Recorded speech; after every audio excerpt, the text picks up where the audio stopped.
अस्सलाम वालेकुम पाकिस्तान। और अगर कोई पाकिस्तान से बाहर से भी मुझे देख रहे हैं उन सबको भी अस्सलाम वालेकुम। कैसे हैं आप? उम्मीद करती हूँ आप सब बिल्कुल ठीक ठाक होंगे। आज का व्लॉग स्टार्ट करते हैं। अच्छा, अभी रात के 3:30 बज रहे हैं और मुझे हुआ कि मुझे ना आजकल जो पाकिस्तान में हो रहा है, रावलपिंडी और इस्लामाबाद में जो एहतजाज हो रहे हैं, जो रास्ते ब्लॉक हो रहे हैं, तो उस पे कुछ ना कुछ बोलना चाहिए। और ये अचानक से मैंने ना ये व्लॉग अभी, हालांकि सुबह मैंने कोई और अपलोड करना था व्लॉग, लेकिन ये मैं अभी जल्दी में बना रही हूँ। उम्मीद करती हूँ आपको पसंद आया होगा। अच्छा, आज जैसे ना मेरे अपने अब्बू जी का ना सालाना ख़त्म था ना, तो ज़ाहिर है हम सब बहन भाई इकट्ठे होते हैं, मुझे भी इनवाइट किया हुआ था।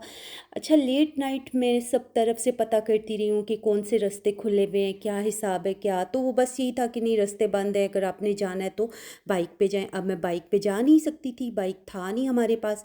तो खैर फिर जी सुबह जब उठे तो फिर पता चला कि हाँ नहीं, कुछ रास्ते खुले हुए हैं ना। तो खैर फिर हम लोग वहाँ पे पहुँच गए। तो ये सारी जो वीडियोस आगे आप देखेंगे ये वहीं की हैं। इसमें आपको रास्ते में कंटेनर जो हैं वो भी नज़र आएंगे। तो आप यकीन करें, ये जो फ्राइडे सैटरडे और संडे, ये हमारी फैमिली में 2 शादियां थी और उनके 3 फंक्शन थे। और वो मतलब तीनों फंक्शन उनके ना मतलब ऐसे हो गए कि कैंसिल हो गए। क्योंकि जो फंक्शन था वो लोग रहते रावलपिंडी में थे, और फंक्शन जो इस्लामाबाद में था, मीन जो बुकिंग हॉल्स की हुई हुई थी। लेकिन क्या था कि कोई जा नहीं सकता था, और देखें उनकी जो बुकिंग हुई हुई थी वो कितना, वो कैंसिल जब हुई तो वो कितना नुकसान हुआ। फिर वो जिन बच्चियों ने ख्वाब बनाए हुए होते हैं, हमारी शादी का एक बड़ा दिन होगा, बड़ा इवेंट होगा, तो वो उनका जब वो ख्वाब टूटता है तो क्या वो इस अवाम, इस मुल्क से प्यार मोहब्बत करेंगे कि इतना बड़ा दिन है तो जी हमारी जो अवाम है उसके साथ क्या हो रहा है ना, उनके ख्वाब टूट रहे हैं। तो वो जी क्या हुआ कि सुनने में आया कि फिर वो रुखसती तो उन्होंने कर दी, मतलब इसी तरह घर से ना। और रुखसती हो गई। अब बड़ा इवेंट जो रिलेटिव्स आने थे वो नहीं आ सके। तो मतलब फिर एक और शादी उन्होंने तो मतलब शादी में ना बारात का फंक्शन था, वो उन्होंने मतलब इस तरह 4 लोगों में किया, और वलीमा उन्होंने नेक्स्ट डे का कैंसिल कर लिया। मतलब ये देखिए, ये हाल है हमारे मुल्क का ना। तो मैं तो कह रही हूँ ना, वो क्या, हमारे पाकिस्तान को ना इन्होंने ट्रकिस्तान बना दिया हुआ ना, ट्रक ही ट्रक है, कंटेनरिस्तान मैं क्यों कहूँगी, वो बनाया हुआ है।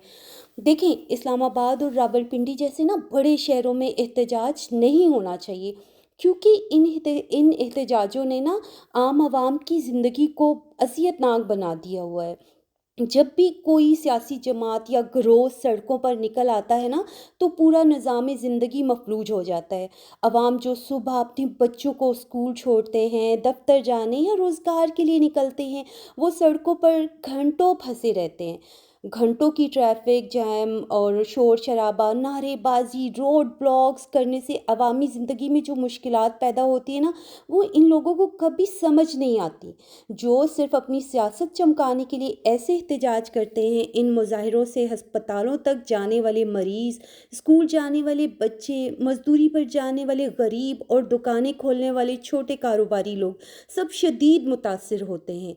देखें, ये बात समझने की ज़रूरत है कि एहतजाज पर शहरी का मतलब हर शहरी का हक है, मगर ये हक वहाँ ख़त्म हो जाता है जहाँ दूसरों की आज़ादी शुरू होती है। जब एहतजाज के नाम पे सड़कें बंद कर दी जाती हैं, आवाम को अजियत पहुंचाई जाती है, गाड़ियां जलाई जाती हैं और सरकारी अमलाक को नुकसान पहुंचाया जाता है, तो ये एहतजाज नहीं बल्कि जुल्म बन जाता है। इस्लामाबाद और रावलपिंडी में रोज़ाना लाखों लोग काम के लिए सफ़र करते हैं। इन शहरों के इर्द गिर्द हसास अदारे हैं और दफातर हैं, जहां मामूली खलल भी बड़ा मसला बन सकता है। ऐसे में बार बार के एहतजाज, धरने, रैलियां सिर्फ अफरा तफरी पैदा करती हैं। बदकिस्मती ये है कि हमारे मुआशरे में एहतजाज एक सियासी ہتھیار بن گیا ہے۔ عوام کے مسائل حل کرنے کی بجائے انہیں مزید بڑھا دیا جاتا ہے۔ سیاستدان اپنی طاقت دکھانے کے لیے عوامی مشکلات کو نظر انداز کرتے ہیں۔ اگر کسی کو اپنا موقف بیان کرنا ہے نا، تو اس کے لیے پرامن اور منظم طریقے موجود ہیں۔ میڈیا، سوشل میڈیا، پریس کانفرنسیں، یہ سب ہیں، مگر سڑکوں پر افراتفری پھیلانا نہ دین اجازت دیتا ہے اور نہ اخلاق۔ اسلام دین امن ہے، اور نبی کریم صلی اللہ علیہ وآلہ وسلم نے ہمیشہ ظلم اور ضبط اور دوسروں کے حقوق کے احترام کی تعلیم دی ہے۔ احتجاج کا مقصد اگر تبدیلی لانا ہے تو وہ تعلیم، شعور اور قانون کے دائرے میں رہ کر ہی ممکن ہے۔ عوام کی حمایت حاصل کرنے کا اصل طریقہ ان کی خدمت ہے، نہ کہ ان کی زندگی کو اجیرن کرنا۔ جب ایک بوڑھی عورت ایمبولینس میں تڑپتی ہے کیونکہ راستہ بند ہے، جب ایک مزدور دن بھر ٹریفک میں پھنسا رہتا ہے، اور جب ایک ماں اپنے بچے کو وقت پر اسکول نہیں پہنچا پاتی، تو یہ احتجاج نہیں، یہ ظلم کہلاتا ہے۔ اسلام آباد اور راولپنڈی کو ترقی، امن اور آسانی کے مراکز ہونا چاہیے، نہ کہ شور شرابے اور بد نظمی کے۔ لہٰذا حکومت کو چاہیے کہ وہ احتجاج کے لیے مخصوص جگہ مقرر کریں، جہاں لوگ اپنی آواز قانون کے دائرے میں رہ کے اٹھا سکیں، اور پولیس اور انتظامیہ عوام کے تحفظ کو یقینی بنائیں۔ ساتھ ہی عوام کو بھی سمجھنا ہوگا کہ اصل طاقت سڑکوں پر نہیں، بلکہ شعور اور تعلیم اور اتحاد میں ہے۔ اگر ہم واقعی اپنے ملک میں تبدیلی چاہتے ہیں تو ہمیں اپنی سوچ بدلنی ہوگی۔ شور سے نہیں، شعور سے انقلاب آتا ہے۔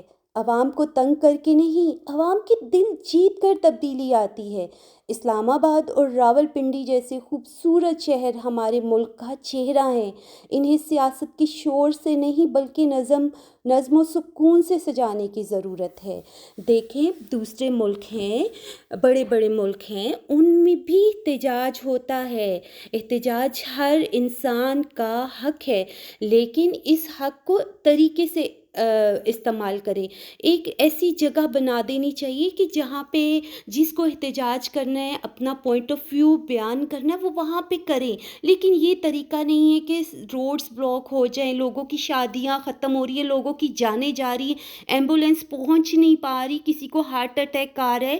یہ طریقہ بالکل ٹھیک نہیں ہے۔ میں ان سب چیزوں کے خلاف ہوں۔